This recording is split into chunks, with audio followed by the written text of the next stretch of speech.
Buenas tardes. Tengo que empezar con dos disculpas. La primera es porque ni siquiera sé hablar portugués. Así que voy a hablar en español, despacio. Espero que me puedan entender. La segunda disculpa tiene que ver con que yo no soy especialista en ciencias de la información. Creo que lo que voy a tratar de conversar esta tarde con ustedes tiene que ver con la información, porque nosotros lo que trabajamos en ciencia, tecnología y sociedad, que es mi campo, necesitamos la información, muchos tipos de información de manera muy vital, reflexionamos sobre ella, pero como no soy especialista, probablemente no esté exactamente en el eje de lo que ustedes van a hablar, por cierto, en el conjunto del Congreso. En todo caso, no es mi culpa estar aquí. Y ahora viene un gran agradecimiento, una sensación de mucho honor. Realmente estoy muy asombrada y me siento enormemente honrada de estar aquí. Y ya sin más, empecemos a conversar. Este es un poema de Eliot. ¿Dónde está la sabiduría que hemos perdido en el conocimiento? ¿Dónde está el conocimiento que hemos perdido en la información? Es una pregunta fundamental entonces. ¿Cómo volvemos a encontrar conocimiento en la información y cómo volvemos a encontrar sabiduría en el conocimiento? Porque yo creo que todos compartimos una sensación un tanto amarga de que Eliot tenía razón. Esta tarea, que sin duda es colectiva, es importante tanto para el desarrollo como para la inclusión social. Así nos haremos la pregunta del poeta como guía para esta charla. Leamos a Manuel Castells en clave conocimiento, innovación y exclusión social. Manuel Castells, que creo es un autor que todos los que estamos acá compartimos claramente, vengamos de donde vengamos. Dice Manuel Castells: las redes globales de riqueza y poder conectan puntos nodales y le dan valor a ciertos individuos a lo largo y ancho del planeta, al mismo tiempo que desconectan y excluyen grandes segmentos de sociedades, regiones y aún países enteros. Conocimiento e innovación constituyen o no redes globales de riqueza y poder que le dan valor a algunos y que desconectan y excluyen a grandes segmentos de sociedades. Sigue diciendo Castells: cuando la red se desconecta del yo individual o colectivo, construye su sentido sin referencias a lo global e instrumental. El proceso de desconexión deviene recíproco. ¿Me están entendiendo el problema? En el mundo de hoy, la red de riqueza y de poder, ciencia, tecnología e innovación está desconectada del yo individual y colectivo de una gran proporción de la población mundial. A su vez, ese yo no concibe que ciencia, tecnología e innovación pueda ser también cuestión en la que puede participar y a la que puede orientar. La red se desconecta del yo, el yo se desconecta de la red en materia de ciencia, tecnología e innovación. Revertir ese proceso de desconexión recíproca es un gran desafío que tenemos planteado. Y es en torno a este desafío que empieza realmente esta conversación. Algunos aspectos para reflexionar. En primer lugar, ¿cómo se vincula ciencia, tecnología e innovación con la inclusión social? 2. Vamos a tratar de ver 4 enfoques sobre las contribuciones de ciencia, tecnología e innovación a la inclusión social, porque cada uno de esos enfoques tiene requerimientos de información diferentes. Y porque, permítanme compartir con ustedes una frase que descubrí un poco por azar. Es una frase de Einstein, Cuando Einstein, allá por 1924, discutía con el joven Heisenberg, el corazón de la nueva física, de la mecánica cuántica, Heisenberg era muy matemático, Einstein era muy intuitivo. Entonces Einstein le decía, es la teoría la que define lo que podemos observar. La gente que trabaja en comunicación trabaja con cosas que la comunicación comunica de lo observado. Cada teoría da lugar a un enfoque que requiere información distinta. Hay teorías que invisibilizan o inutilizan ciertas informaciones. Eso puede llegar a ser particularmente grave. Entonces, yo voy a hablar de 4 enfoques sobre ciencia, tecnología, innovación e inclusión social, pero lo voy a hacer porque espero poder mostrar que cada uno de esos enfoques tiene requerimientos de información diferentes. Primero, la perspectiva del desarrollo económico, de CEPAL. En segundo lugar, las orientaciones del estado del bienestar. En tercer lugar, lo que no sé cómo llamar y le llamé el énfasis del trabajo, Lavallo de Asimov. La utopía no perdida. Recuerdo de eso, de un afiche hermosísimo que había en la cultura. Y la búsqueda de una agenda ampliada para ciencia, tecnología y educación. Por último, una breve pregunta: ¿cómo opera la sociedad en red en estos enfoques sobre las relaciones entre ciencia, tecnología, innovación e inclusión social? Empecemos entonces. ¿Cómo se vincula ciencia, tecnología e innovación con inclusión social? A nivel microsocial, hay muchas formas en que el conocimiento y la innovación buscan contribuir y contribuyen a la inclusión social. En el área de la salud hay múltiples ejemplos, sin duda alguna.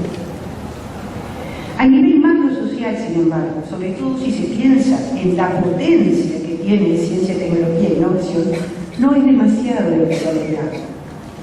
En 1977, un gran economista heterodoxo, Richard Nelson, que es el padre de la economía evolucionista, escribió un libro llamado La Luna y el Viento.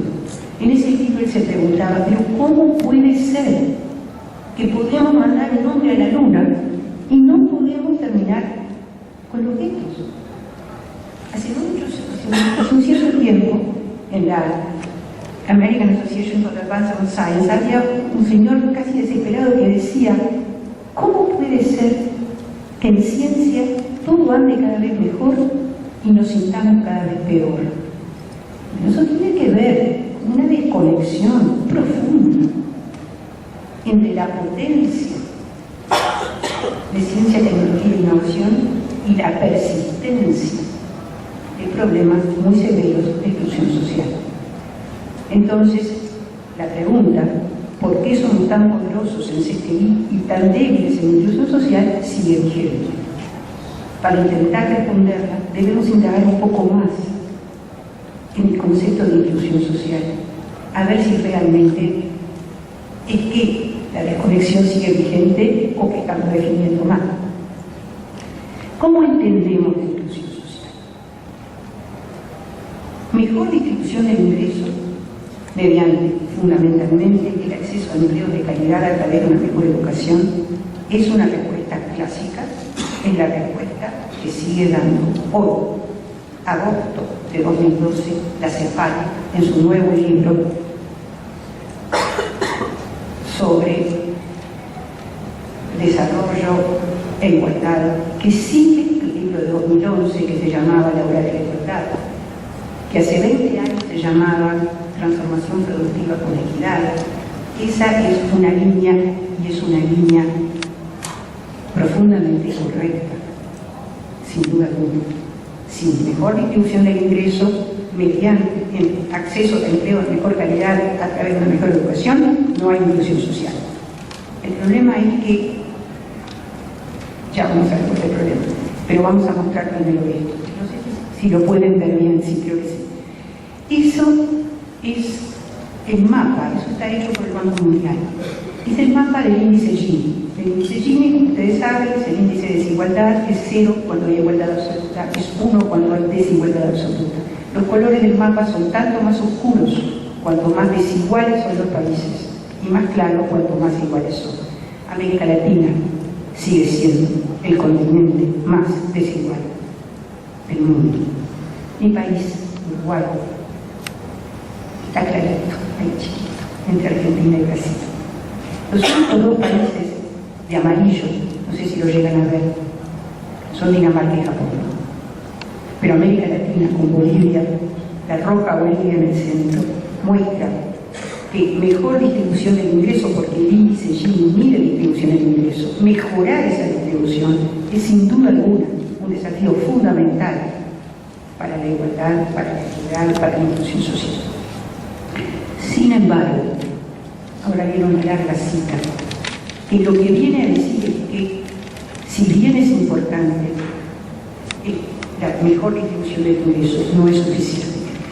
El ingreso puede ser el medio más prominente para dar una buena vida sin privaciones, pero no es la única influencia en la vida que podemos llevar. Si nuestro interés fundamental está en las vidas que la gente puede lograr, la libertad que tienen para llevar una vida mínimamente decente, entonces no puede sino ser un error concentrarse exclusivamente en uno u otro medio para lograr dicha libertad. Tenemos que mirar las vidas empobrecidas y no solo a las billeteras vacías. Esto lo escribía Amartya Sen en un trabajo extraordinario que se llama Sobre la exclusión social. Es muy importante. Sin duda alguna la distribución del ingreso es fundamental, pero no alcanza. Además, la inclusión social es un concepto relacional, no es un concepto absoluto. No hay una línea por encima de la cual dejamos de ser desiguales, dejamos de tener una vida empobrecida y por debajo de la cual sí. Es un concepto relacional, u otra manera de decirlo es esa línea, es una línea que se mueve, es un plano móvil. Estar excluido de facilidades comunes o de beneficios que otros tienen puede ciertamente ser un lastre significativo que empobrece la vida que los individuos pueden disfrutar. Ningún concepto de pobreza puede ser satisfactorio si no toma adecuada nota de las desventajas derivadas de estar excluido de oportunidades compartidas de las que otros disfrutan. Una vacuna que salva niños es una maravilla, pero si los niños de la mayor parte del mundo se siguen muriendo porque no acceden a la vacuna, entonces estamos en un problema. Es decir, la cuestión de la desigualdad sigue siendo clara. Tenemos por un lado, bien lo dice la CEPAL, el problema de la pésima distribución del ingreso. Además tenemos el problema de la desigualdad. La desigualdad global ha crecido en el siglo XX, el siglo de la explosión del conocimiento y de la innovación.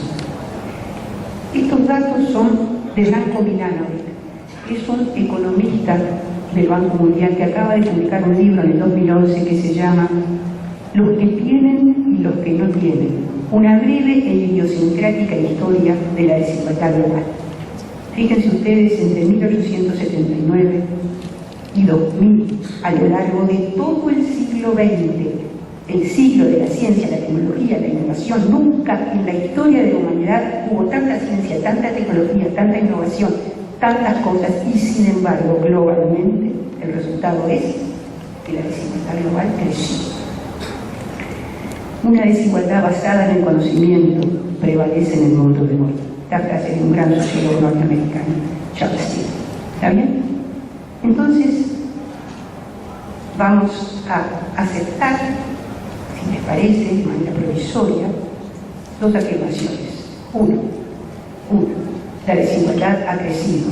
Dos, ciencia, tecnología e innovación no solo no han sido capaces de disminuirla, sino que son en buena medida responsables de la misma.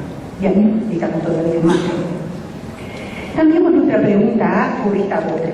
¿Cómo se vinculan ciencia, tecnología e innovación con la exclusión social? Volvamos a Amartya Sen, porque él propone una taxonomía de formas de exclusión que yo creo que a ustedes les va a resultar reinterpretadas en su marco de referencia de no poco interés. Están las desigualdades, las exclusiones constitutivas, son las que privan de oportunidades de vivir una vida decente en sus múltiples manifestaciones. Son graves. Por ejemplo, tiene que ver con que la gente se muere porque no tiene acceso a medicinas o lo que fuere. Tenemos las exclusiones instrumentales, que pueden no ser determinantes en las capacidades de llevar adelante una vida decente, pero pueden tener consecuencias que limitan fuertemente dichas capacidades. No tener acceso a un teléfono, por ejemplo. Es sin duda una exclusión en el mundo. No me voy a morir por no tenerlo, pero quedo excluido de muchas cosas. Además tenemos las exclusiones activas, que resultan de una voluntad deliberada de excluir, y las pasivas, que resultan como consecuencia no prevista de algún curso de acción. Taxonomía de exclusiones en forma de matriz: constitutiva y activa, instrumental y activa, instrumental y pasiva, constitutiva y pasiva. Y ahora vamos a ver cómo ciencia, tecnología e innovación llenan cada casillero de esta matriz, es decir, cómo el conocimiento ha contribuido a cada una de estas formas de exclusión. Constitutiva y activa: los acuerdos TRIPS, que afectan el acceso a medicamentos genéricos; las normas de la propiedad intelectual, que cada vez son peores cuando uno firma TLC con ciertos países. ¿Está bien? Eso es una forma clara en que ciencia, tecnología e innovación generan exclusiones activas y constitutivas. Instrumental y activa: desde que si se conoció el genoma humano, en algunos países hay utilización de datos genéticos para excluir de seguros médicos o de empleos. Es una forma activa e instrumental, porque si no te doy un seguro médico o no te doy un empleo, quizá no te mueras. Y yo cuando escuchaba hablar a la mesa y escuchaba hablar del reclamo de acceso libre a la información, ¿no es acaso las restricciones que hoy sufrimos en el acceso a la información una forma de exclusión instrumental y activa? Activa es instrumental también. O sea que realmente vamos a poder encontrar en esta matriz elementos quizá para pensar en lo que estamos trabajando ustedes en particular. Exclusión instrumental y pasiva: brechas de distinto tipo derivadas de la difusión desigual del progreso técnico. Si cuando la productividad del trabajo en Brasil es 10, 20, 30 veces menor en la misma industria que la productividad de trabajo en Estados Unidos o en Alemania, estamos teniendo una forma de exclusión que se deriva de las brechas que tienen que ver con la difusión desigual del progreso técnico, tienen que ver con trabajo de menor calidad, tienen que ver con trabajo que solamente se accede a partir de capacitaciones de menor nivel. Y por último, acá hay una que es aquella donde yo creo que todos nosotros tenemos más capacidad de incidir. Porque fíjense ustedes, a la exclusión activa, que es una expresión de poder, de asimetría de poder, se la combate con el poder. Ustedes saben cómo terminó el tema de no permitir genéricos en retrovirales. Terminó con la India y con Brasil torciéndole el brazo a las multinacionales. Eso es poder. ¿Saben cómo terminó la de abajo? Terminó con un conjunto de personas en Estados Unidos que pelearon para pasar una ley que se pasó en 2008 que prohibía el uso de esas informaciones para ese tipo de exclusión. ¿Sí? Allí hay un ejemplo claro de poder. En la roja, es un tema muy, muy complejo que tiene que ver con el cambio estructural. Pero esta, la que es pasiva porque no busca excluir, pero es constitutiva porque mata, porque realmente tiene incidencia fenomenal en la vida de la gente, puede ser el costo de los equipos médicos y la brecha 90-10. Todos ustedes deben saber lo que es la brecha 90-10. Yo me enteré hace algún tiempo, Fiocruz es puntero en denunciarla, y lo que dice es que el 90% de la investigación en salud en el mundo se dedica a las enfermedades del 10% de la población, y que el 10% de toda la investigación en salud en el mundo se dedica al 90%. A las enfermedades del 90% de la población. Ejemplo más terrible de asimetría que termina en una exclusión pasiva, sí, pero constitutiva, no hay. ¿Cómo podemos entonces, la pregunta es, frente a este panorama de exclusión, a través de ciencia y tecnología, plantarnos y decir cómo revertimos esto? Porque el tema, como ven, es bastante serio. Vayamos al aspecto P, 4 enfoques sobre las contribuciones del CTI a la inclusión social. Primero tenemos la perspectiva del desarrollo económico. que son las brechas de distinto tipo derivadas de la difusión desigual del progreso técnico. Solución, estrategia, cambio estructural para cerrar la brecha de productividad.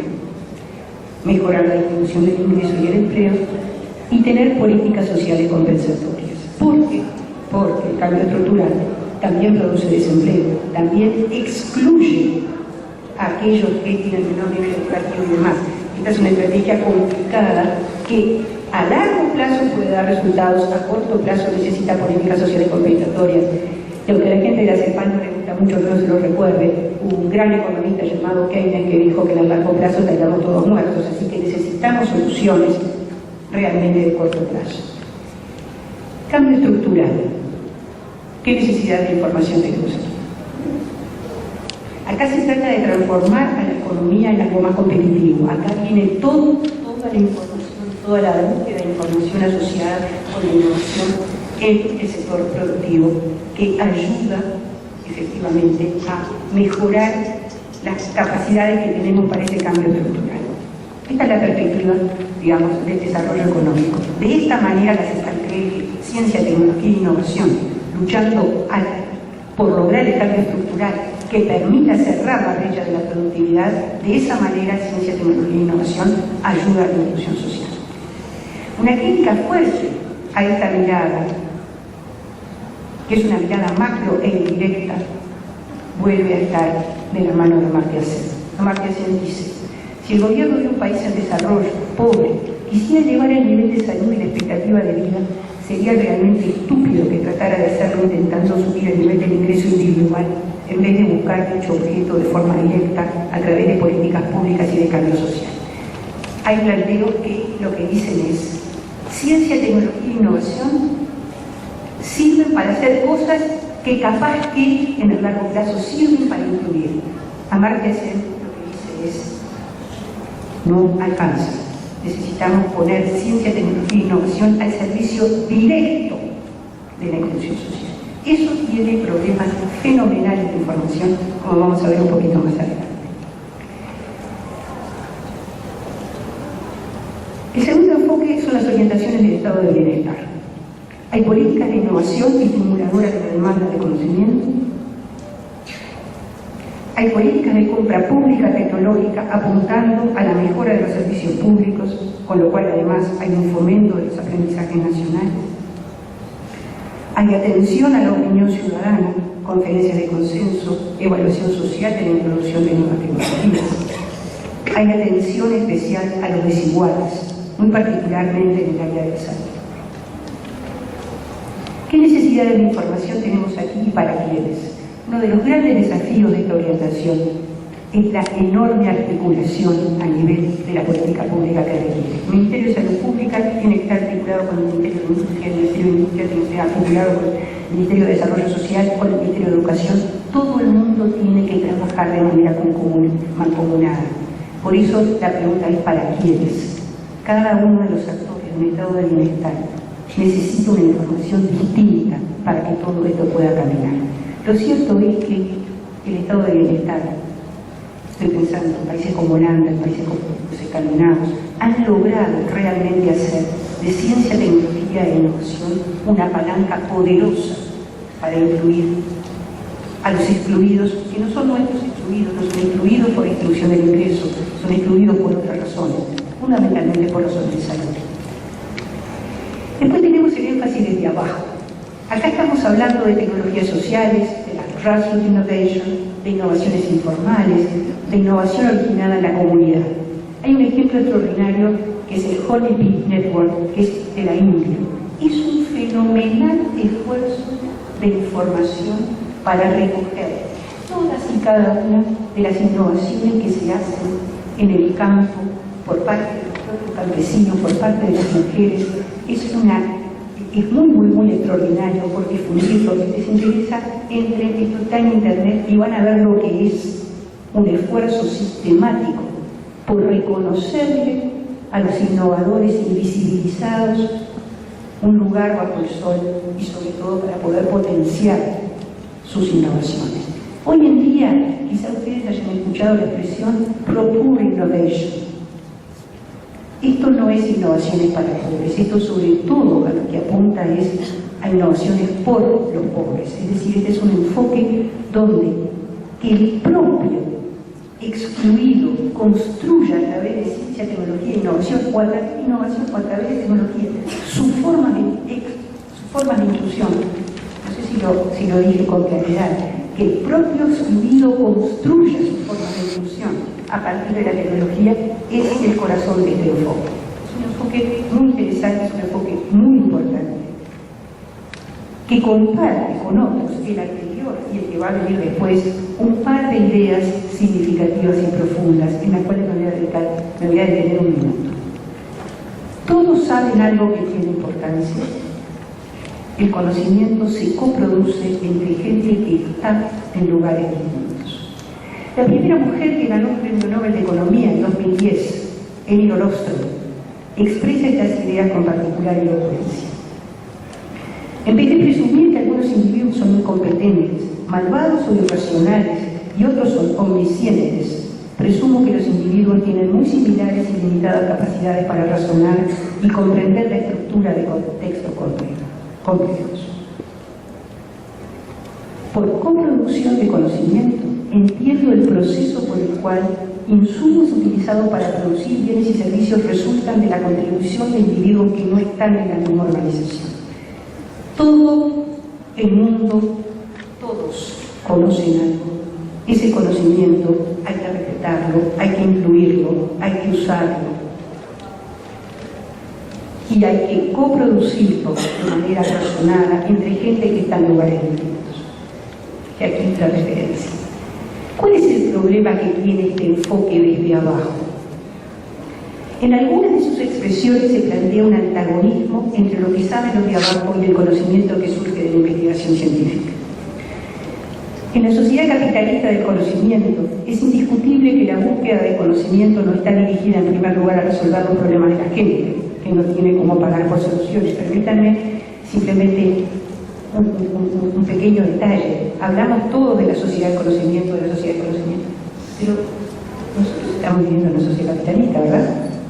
Bueno, entonces la sociedad del conocimiento es una sociedad capitalista del conocimiento. En una sociedad capitalista del conocimiento, las demandas y las necesidades de los que no tienen demanda efectiva es muy difícil que se tomen en cuenta.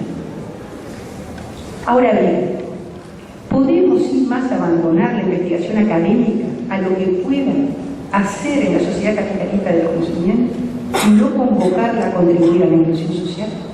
Tenemos que resignarnos a que la investigación es una más de las actividades que responden a la demanda efectiva. Si nos tenemos que resignar, entonces no vale la pena. No vale la pena en países como los nuestros.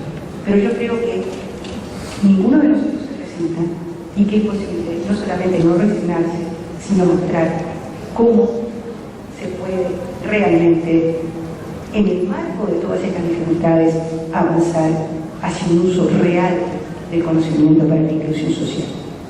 Y ahí vemos, acá venimos al cuarto enfoque, la búsqueda de una agenda ampliada para ciencia, tecnología e innovación. Vamos a contar este enfoque a través de un ejemplo. Los niños prematuros son, en alta proporción, hijos de madres en situación de exclusión social. Estos recién nacidos sufren proporcionalmente más de ictericia aguda neonatal. Esta grave enfermedad se trata de forma no invasiva con lámparas de una luz azul de una frecuencia muy precisa.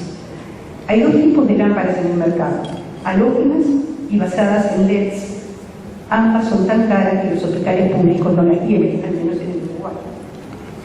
Un neonatólogo del Hospital de Clínicas de la Universidad de la República le comentó su frustración a un físico, investigador experimental en esa universidad.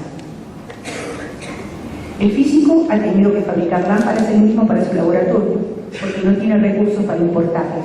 Esto se llama capacidad de innovar en condiciones de escasez.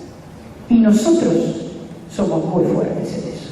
Otras cosas nos faltarán, pero la capacidad de innovar en condiciones de escasez la tenemos. Y cualquier ingeniero, o algo que se le parezca, sabe que la heurística de búsqueda de soluciones en un contexto de abundancia y la heurística de búsqueda búsqueda de soluciones en un contexto de escasez son completamente distintas. Este físico entonces sabía algo de lámparas porque como no las podía comprar y las necesitaba, las hacía. Estudia el problema e inventa un concentrador de luz por el cual sustituye los 2000 LEDs de las lámparas comerciales por 200 LEDs, con lo cual la lámpara no solo es mucho menos costosa, sino más pequeña y puede ser utilizada en incubadores. Lámparas con ese diseño, llamadas mini LED, están en funcionamiento en varios hospitales públicos de Uruguay. Esa es una foto tomada de la lámpara. Está claro, entonces, que se puede, ¿no? Entonces, esta búsqueda de una agenda ampliada para ciencia, tecnología e innovación, que tiene que ver con la exclusión constitutiva y pasiva y en particular con la brecha 90-10, que no solamente está en salud, la hay en vivienda, en nutrición, en educación, en información, en participación, en producción, porque ¿cuál es la proporción de los productores de nuestro país y de mi país y de toda América Latina y de toda África que no están en situación informal? Y por lo tanto, la famosa disminución de la brecha de la productividad no lo va a alcanzar demasiado, porque eso afecta sobre todo al sector formal. Como parte de una respuesta posible y necesaria, proponemos investigación e innovación orientadas a la inclusión social. Esta es una propuesta. Este es el nombre también de un programa de la Comisión Sectorial de Investigación Científica de la Universidad de la República, el pequeño CNPq de la Universidad de la República, pero que como da cuenta del 80% de toda la investigación que se hace en Uruguay, es bastante significativa. Su objetivo mayor es incorporar problemas de inclusión social a las agendas de investigación universitarias. Eso solo puede hacerse promoviendo diálogos entre los que están en diferentes espacios sociales. Eso solo puede hacerse desde el más profundo respeto y reconocimiento por todos los conocimientos en juego. Todas las áreas de conocimiento tienen voz en este enfoque. Ya vamos cuatro veces que lanzamos el programa, tenemos gente de todas las áreas de conocimiento. La tarea es difícil, pero podemos afirmar con honestidad, sin duda alguna, que es posible. Ahora, ¿qué necesidad de información tiene este enfoque? Volvamos al ejemplo. Le preguntamos al físico experimental que inventó la lámpara mini LED qué necesitaría para seguir poniendo sus capacidades de investigación en servicio de la inclusión social. Su respuesta fue: una góndola de supermercado llena de problemas. Yo no sé salir a buscarlos, pero si tengo información sobre ellos, puedo darme cuenta cuándo puedo contribuir y también con quién asociarme para buscar soluciones. Es de sentido común. ¿Pero dónde está la góndola de problemas? ¿Quién la conoce? Déjenme contarles que nosotros hemos salido lugar por lugar a buscar esos problemas, a armar esa góndola, y nos ha resultado dificilísimo. No es tan simple. Vamos a hacer un par de reflexiones de política. Para que valga la pena armar una góndola de problemas de inclusión social, tiene que haber voluntad para usar esa información como orientación de las agendas de investigación e innovación. Y para eso las políticas de investigación e innovación tienen que ser pensadas como políticas sociales. Si tenemos políticas de ciencia, tecnología e innovación que lo único que piensan es en la competitividad de la economía, cuidado, no cabe ninguna duda que tienen que pensar en la competitividad de la economía, ¿está bien? Pero si solamente piensan en la competitividad de la economía y por lo tanto de manera indirecta, cuando nos llega a largo plazo, capaz que llegan a la inclusión social, nunca vamos a tener el incentivo para armar esa góndola de problemas. Pero a su vez, para que la góndola se llene de problemas de inclusión social, es necesario que el conjunto de actores y políticas sociales identifiquen aquellos problemas de inclusión social que requieran de investigación académica como parte de su solución. Necesitamos que las políticas sociales se piensen a sí mismas como políticas de investigación y de innovación. Si las políticas sociales solamente piensan en transferencias monetarias no contributivas, es decir, por ejemplo, hambre cero, Bolsa Familia, las cosas que tenemos nosotros en el Uruguay, son imprescindibles, sin duda, son fundamentales, sin duda. Pero si solamente hacen eso, si solamente se piensan como espacios de transferencias para disminuir la pobreza o la indigencia y no se piensan como grandes demandantes a las capacidades nacionales de producción de conocimiento, entonces no vamos a tener la una. Es un tema muy difícil, es un tema de articulación política muy difícil. Pero políticas de innovación como políticas sociales como políticas de innovación es posible. Yo estoy convencida de que es necesario. Si es posible, habrá que trabajar para ello. Cuando uno cree que algo es necesario, trabaja todo lo que hace falta. Voy a darles un ejemplo brasileño de la validez de este enfoque que fue contado el año pasado por José Maldonado de Fiocruz. Evolução da balança comercial da saúde. Panorama geral. Esto lo que muestra es el déficit de 10 billones de reales que se generó en el año 2010 a medida que la política de salud pública de Brasil incluía cada vez más gente. El 25% de déficit está en equipamiento médico, el 29% en farma, el 20 y tantos % en medicamentos propiamente dichos. Es absolutamente imposible tener una política inclusiva en salud a partir exclusivamente de importaciones o mayoritariamente de importaciones. La respuesta que da Fiocruz es base endógena de innovación. Yo a eso le llamo sustitución inclusiva de importaciones. La leyenda negra de la sustitución de importaciones latinoamericanas nos impuso el silencio, el consenso de Washington nos impuso el silencio, pero es hora de volver a hablar de voz alta de la sustitución de importaciones, en particular cuando son inclusivas. ¿Se dan cuenta? Esto que estamos hablando es ciencia, tecnología e inclusión para la inclusión social. Ahora, base endógena de innovación, va a haber que cambiar la agenda, va a haber que meter adentro de la agenda los problemas que en el área de la salud se detecten. ¿Vale? Entonces, de esto es lo que estamos hablando. ¿Cómo opera la sociedad en red en estos enfoques sobre las relaciones entre CTI e inclusión social? Las enormes asimetrías de poder presentes en la sociedad en red limitan los espacios para que cualquiera de los 4 enfoques planteados se despliegue individualmente. Pero además, las dificultades de coordinación en la red tienden a aislar cada enfoque cuando no hay enfrentarlos, en vez de permitir su potenciación recíproca. Los 4 enfoques perfectamente se pueden articular. Pero la sociedad en red tiene infinitos intersticios donde se conjugan creatividad y solidaridad. El desafío es justamente hacerlos crecer. El tema de los intersticios es importante. Hay que apostar a los intersticios, hay que apostar una y otra vez a que a nivel micro fructifiquen las cosas. Porque en algún momento, si trabajamos bien y si logramos articular las políticas, esto va a converger en tendencias. Permítanme terminar con una cantautora y poeta latinoamericana. Y voy a después poner el estribillo de Volver a los 17 de Violeta Parra, que describe la promesa de lo que hemos estado hablando. Se va enredando como el muro en la hiedra, y va brotando como el murito en la piedra, como el murito en la piedra, sí.